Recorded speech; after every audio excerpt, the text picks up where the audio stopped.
You can wear hijab in private in your home. You can pray at home. But as soon as you go into the public sphere, it becomes a threat to the government.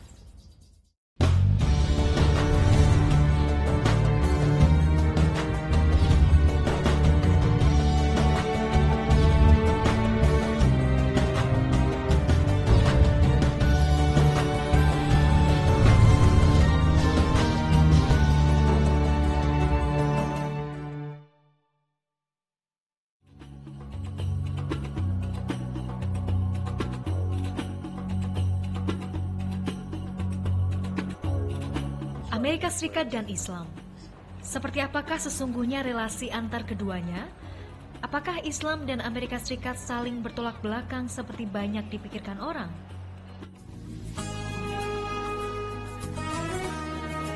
Thomas Jefferson, salah satu founding fathers yang juga merupakan presiden ketiga Amerika Serikat ini, terkenal memiliki hasrat luar biasa dalam hal ilmu pengetahuan. Ia memiliki ratusan buku sebagai koleksinya. Namun tak banyak yang tahu bahwa di antara koleksinya ini, Thomas Jefferson juga memiliki kopian Al-Quran berjudul The Quran, commonly called Al-Quran of Muhammad, yang dibelinya pada tahun 1765. Jefferson yang juga mempelajari hukum lantas mulai membaca terjemahan Quran ini, yang kemudian menginspirasinya untuk membuat undang-undang kebebasan beragama di Amerika Serikat.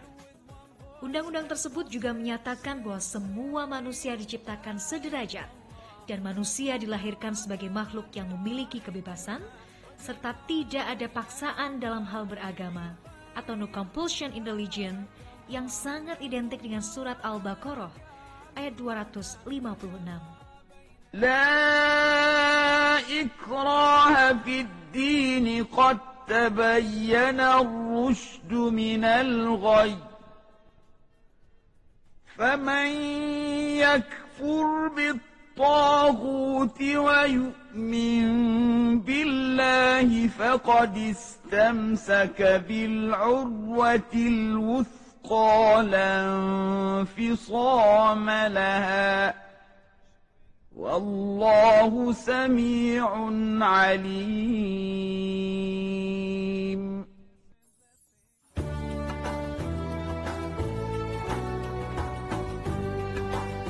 Satu abad kemudian, Abraham Lincoln, Presiden ke-16 Amerika Serikat, berjuang keras menghapuskan perbudakan di Amerika Serikat berdasarkan gagasan bahwa setiap manusia adalah setara.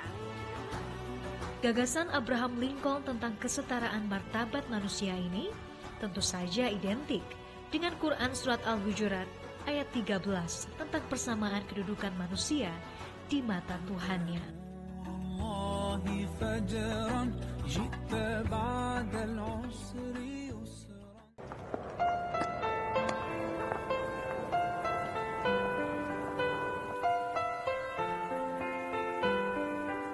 Tak bisa dipungkiri bahwa nilai-nilai Islam dan gagasan yang diperjuangkan para pendiri negara ini tidak bertolak belakang.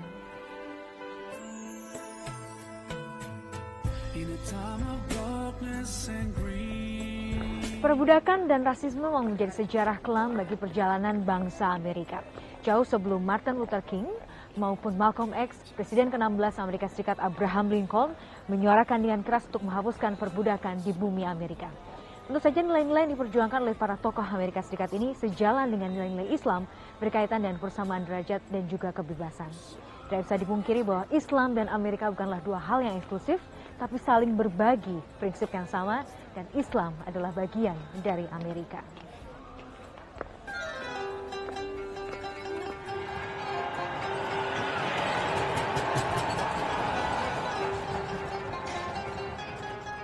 Amerika pun menjadi tanah harapan dan kebebasan bagi banyak orang.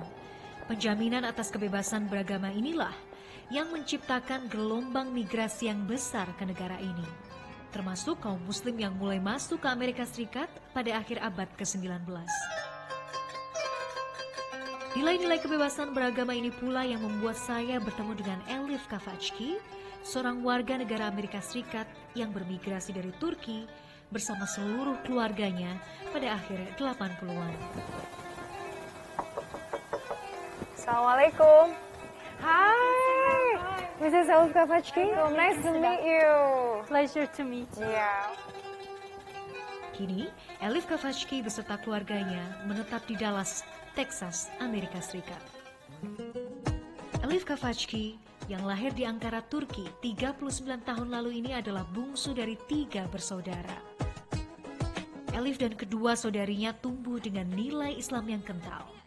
Ayahnya adalah seorang imam masjid dan profesor di bidang ilmu agama Islam. Ibunya yang juga profesor di bidang literatur Jerman adalah seorang guru dan merupakan hafizah Quran.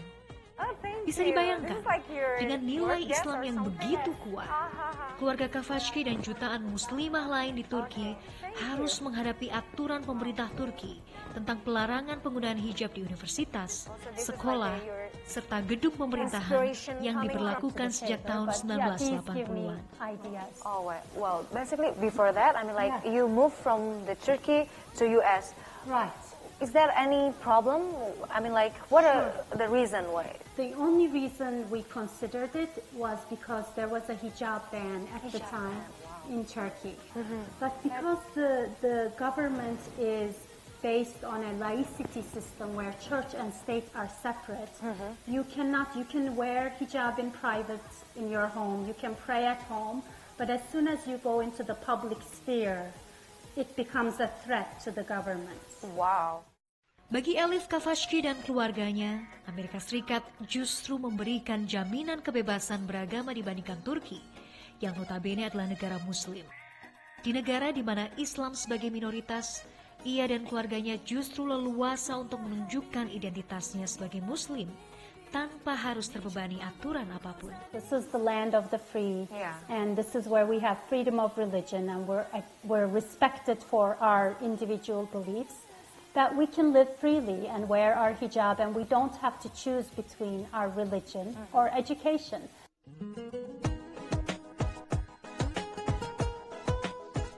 Perempuan berusia 39 tahun ini menyadari betul, meski Amerika Serikat menjamin kebebasan beragama bagi warganya, Islam masih harus menghadapi banyak tantangan. Pandangan negatif akan Islam masih dan akan tetap ada. Kini, ibu 2 anak yang tengah menyelesaikan gelar PhD-nya dalam bidang fashion dan studi media ini juga aktif sebagai perancang hijab dan busana muslim. Ketertarikan Elif dalam bidang fashion memang telah muncul sejak kecil.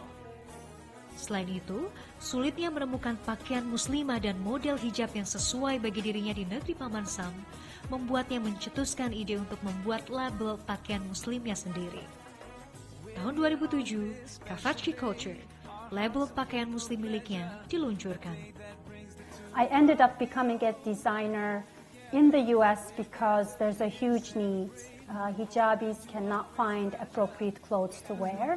So I thought, okay, if I need clothes, other girls must need clothes too, so maybe I could help them. Meski Amerika Serikat bukan pangsa besar bagi busana muslim, Elif memiliki keleluasaan untuk mengembangkan kreativitasnya, sekaligus membagi manfaat bagi sesama saudara muslim lainnya. Gaya rancangannya yang sederhana, nyaman, namun tetap modis, membuat koleksi Elif banyak mendapat respon positif.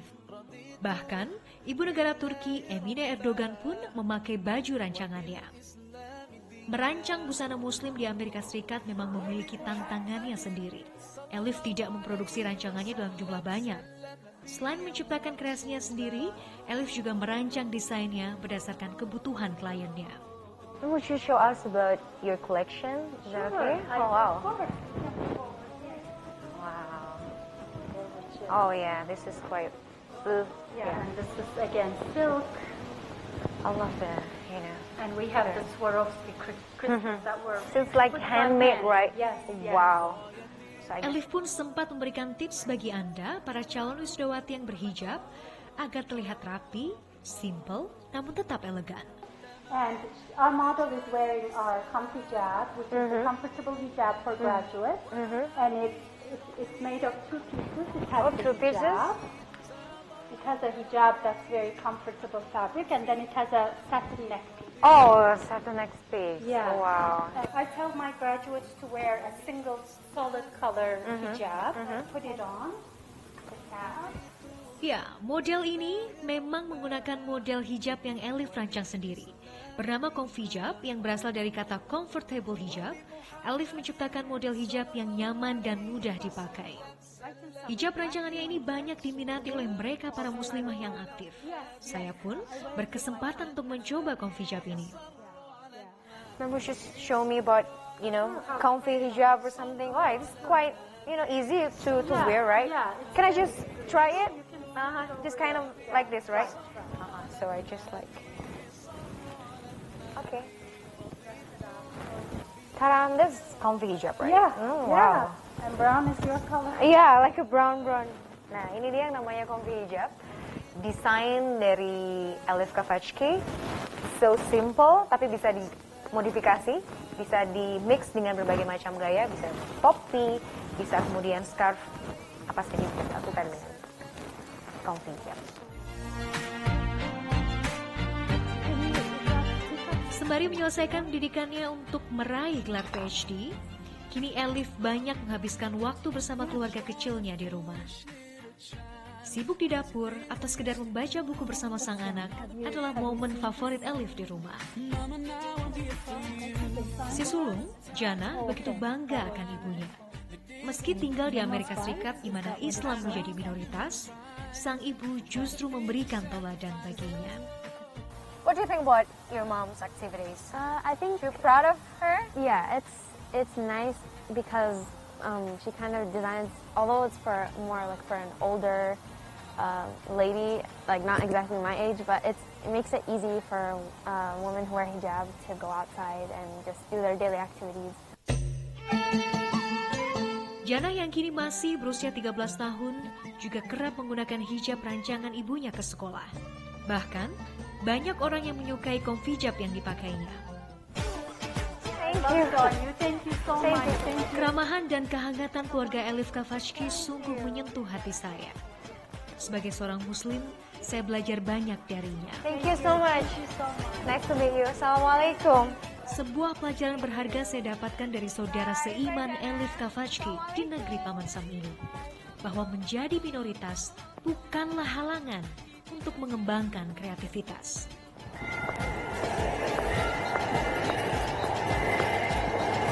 Tidak seperti di negara dengan mayoritas muslim, industri fashion busana muslim di Amerika Serikat memang memiliki pangsa pasar terbatas dan tidak semenguntungkan industri fashion mainstream. Tapi tantangan ini tidak membuat Elif Kavachki mundur, ia tetap bertahan dengan karyanya dan mampu membuktikan diri sebagai muslimah yang berguna dan bermanfaat bagi muslimah yang lain.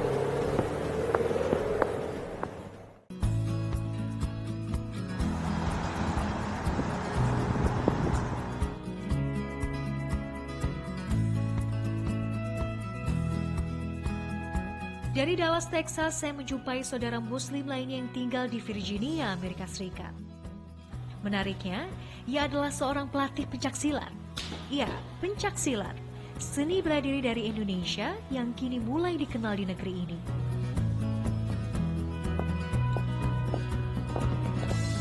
Kebetulan hari ini saya bisa melihat langsung seperti apa Abdul Malik Ahmad melatih anak-anak muda Amerika Serikat belajar seni bela diri kita.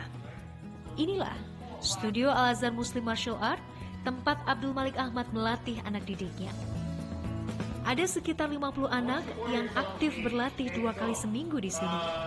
Sekolah silat ini sudah didirikan sejak 8 tahun silam dan mencetak banyak prestasi dalam turnamen-turnamen antar bela diri skala nasional. Ketertarikan Abdul Malik pada pencaksilat bermula saat ia masih remaja. Beragam teknik pertahanan diri dan serangan yang mengandalkan tangan, siku, lengan, kaki serta lutut yang ada dalam pencaksilat membuatnya semakin antusias. Bagi Abdul Malik, pencaksilat tidak hanya memiliki teknik bela diri yang berbeda dibandingkan bela diri lain, namun juga mengajarkannya nilai-nilai Islam. The main reason why I really loved learning Pencak Silat was the art of it is beautiful, it's artistic, and it's from one of the largest Muslim countries the largest Muslim country, and so it has some elements of Islam in it. Baginya, melatih pencaksilat kepada anak-anak adalah sebuah tanggung jawab besar. Ia tidak hanya sekedar mengajarkan teknik bela diri, namun lebih dari itu, pencaksilat juga sarana bagi anak-anak untuk mengembangkan mental dan spiritual mereka. It's the values, sometimes, we're talking about, we teach Islamic values such as honesty. And that goes for whether you're Muslim or not, you should be honest. We talk about being strong and being persevering and not giving up.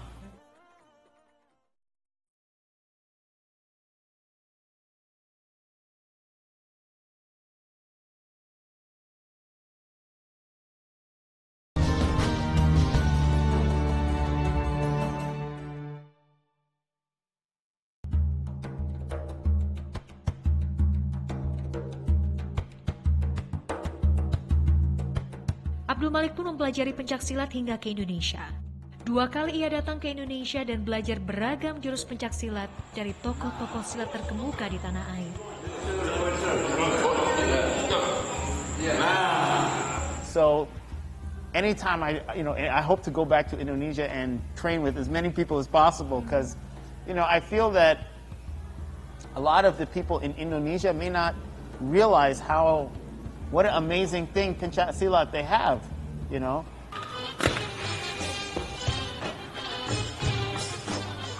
Lebih dari 20 tahun lamanya Abdul Malik menekuni dunia pencaksilat. Ia pun mengenalkan seni bela diri yang syarat akan nilai positif ini kepada anak perempuannya sejak usia 4 tahun. Pencak Silat brings in Islam and kind of good morals, and so that really helps me in life, just remembering to have my good morals.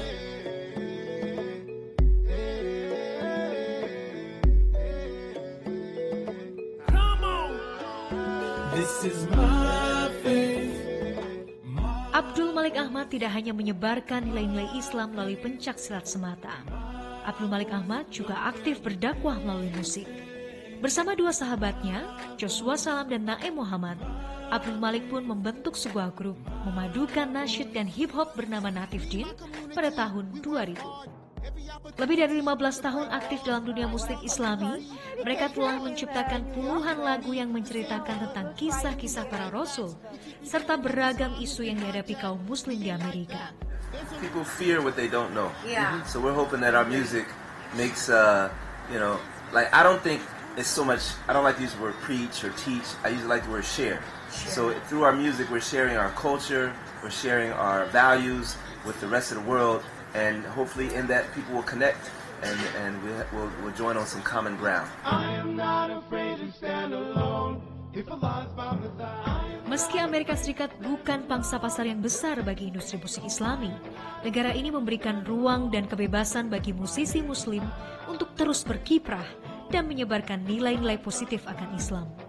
Natif Din pun memiliki jutaan penggemar yang tersebar di seluruh dunia. Natif Din bersama musisi Islam lainnya juga kerap tampil dalam berbagai konser musik Islami di berbagai negara, mulai dari Amerika Utara, Eropa, Afrika, Timur Tengah, dan juga Asia.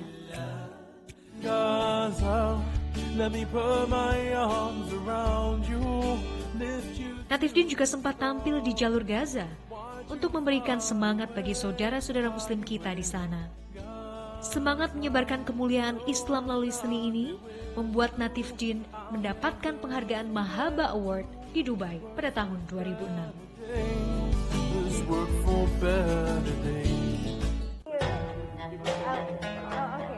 Kebebasan berkreasi dan menjalankan keyakinan di Amerika Serikat telah membuat ruang tumbuh Islam semakin besar. Atas kehendak Allah, cahaya dan kemuliaan Islam bisa menyentuh siapapun, dimanapun, dan dengan jalan apapun. Amerika Serikat menjadi ladang harapan dan kebebasan bagi warganya, termasuk kaum muslim. Meski menjadi minoritas, pelan tapi pasti, Islam justru tumbuh menjadi agama yang berkembang paling pesat di negeri adidaya ini. Alhamdulillah, for the majority of Muslims here, easily able to practice, even sometimes easier than in places where there's a Muslim majority, that they're able to go easily to the masjid for Fajr or have their kids go to an Islamic school. I mean, there are tens of thousands, if not even more than that, kids who are memorizing the Quran today in this country every day.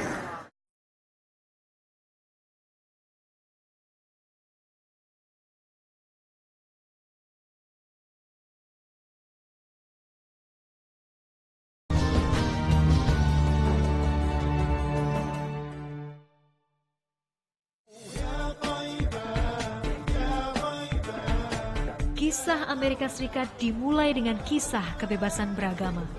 Islam pun menjadi bagian di dalamnya. Perjalanan ini akan tetap menjadi kisah yang membentuk bangsa ini sampai kapanpun. Karena keterbukaannya, bangsa ini membebaskan Muslim Amerika untuk mempraktikkan Islam, menyuarakan pandangan mereka, serta menggunakan energi kreatif mereka untuk menebarkan kebaikan Islam.